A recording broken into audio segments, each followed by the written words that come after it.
Olá, meus irmãos, sejam bem-vindos. Neste vídeo nós daremos continuidade ao estudo da história do cristianismo, a história da igreja. E falaremos neste vídeo a respeito de um personagem que teve um papel importante aí na história do cristianismo, que foi Constantino. No ano de 313, aconteceu uma das maiores mudanças na história da igreja.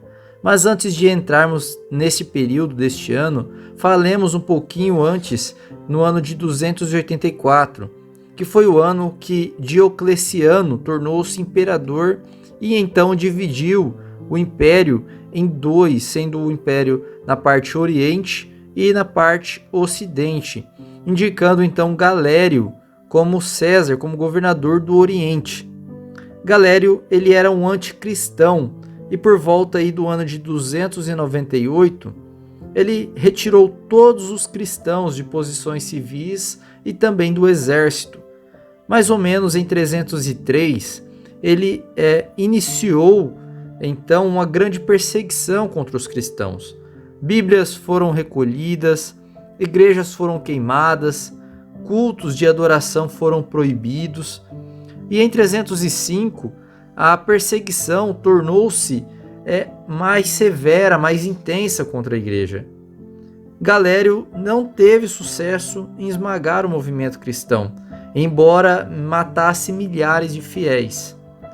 Por fim, em 30 de abril de 311, 6 dias antes da sua morte, Galério emitiu o decreto de tolerância, que permitia que os cristãos adorassem a Deus publicamente.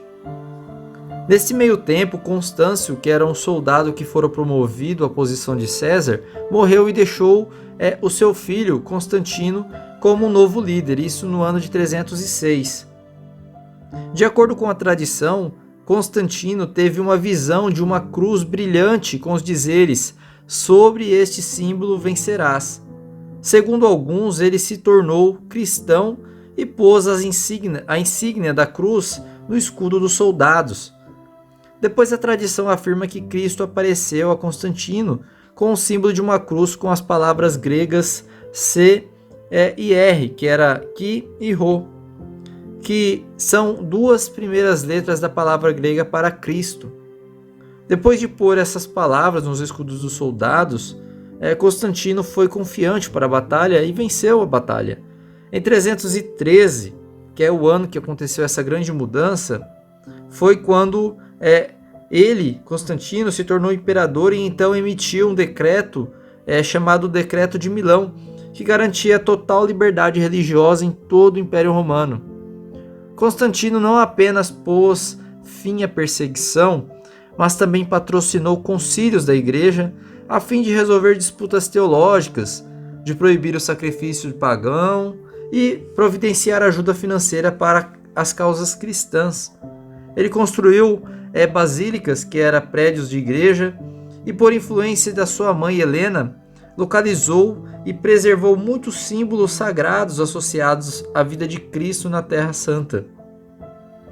Mas quando nós observamos todo esse cenário, nós podemos facilmente imaginar que isto foi um ato bom para a igreja, né? Um ato que foi bom para o cristianismo. Porém, esta atitude de Constantino de incluir a igreja como parte do Estado acabou sendo um grande problema, pois milhares de pessoas vinham para a fé não por convicção, mas apenas por conveniência. O que parecia ser um passo à frente, um bom passo para o cristianismo, acabou sendo um passo para trás, uma tragédia. O cristianismo passou a ser uma religião do Estado. Todos no Império Romano tornavam-se, por definição, cristãos. Constantino batizou milhares à força, e muitos outros milhares vieram para a igreja a fim de evitar a fúria do Estado. Da noite para o dia, toda a dinâmica do que significava ser cristão no Império Romano se modificou. Os pagãos, eles tornaram-se cristãos apenas de nome, pois mantinham suas crenças e suas atividades pagãs. Sem dúvida, a igreja tentou ensinar a fé para a multidão e alguns desses milhares de pagãos acabaram aceitando a genuína fé cristã.